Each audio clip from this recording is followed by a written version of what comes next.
Hear me out. Reading old magazines will change your life. And honestly, it might even change how you see the world. Every day, I'm lucky enough to read headlines, stories, and articles from the last 100 years of history. And somewhere along the way, it started shifting everything for me. I was able to use the past to perceive the future. You see, today's world can feel extremely overwhelming. We live in an endless stream of news, updates, outrage, and fear. It's so easy to believe everything is falling apart, that now is the darkest time there's ever been in history. Every day, we're bombarded with headlines, horrific images, and endless updates. We're told how we should feel about everything happening nonstop. But I want to offer you a different perspective.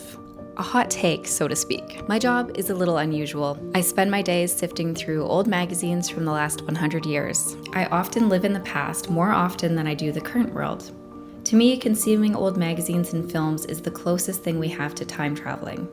But when you actually sit with the past, when you actually read what people were saying, thinking, and worrying about decades ago, you'll realize something very interesting. They were afraid too.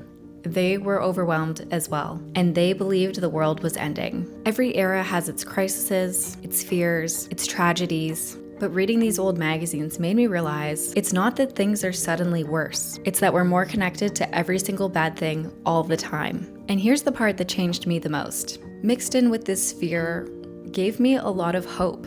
People were dreaming, building, creating, loving, raising families, and starting businesses the same way that they are today. During some of the worst times in history, people survived. It made me so much more aware of resilience, even through constant worry. So was there ever a perfect time to live? To me, the answer is easy, no. But I do believe that I'm living in the best era for myself. You can't really say the world's that bad of a place with the brush of a finger, you can order anything you want from the comfort of your couch. Especially when just 50 years prior, women couldn't even get a divorce or open their own bank account. People before the invention of the printing press had no idea what history was like before them. And having read so much, it's very clear that history repeats itself. And it's also clear to me that people worry all the time in every single era. Reading that this has happened time and time again has given me so much more of a relaxed perspective on the future. Somehow it filled me with optimism. Reading old magazines has taught me that it has always been complicated. There has always been beauty and terror side by side, a yin and yang. And your experience, your world, is what you choose to notice. It's what you choose to put time towards. So if you're ever feeling overwhelmed by the news, another headline's caught your attention and filled it with anger, hatred, fear, I urge you to take a step back. Read something old. Remind yourself that fear is not new, nor is hope. Now, I know this is a hot take. I know people are going to come for me when I'm telling them to be happy, when they're told constantly that this is the worst Armageddon world we've ever dealt with.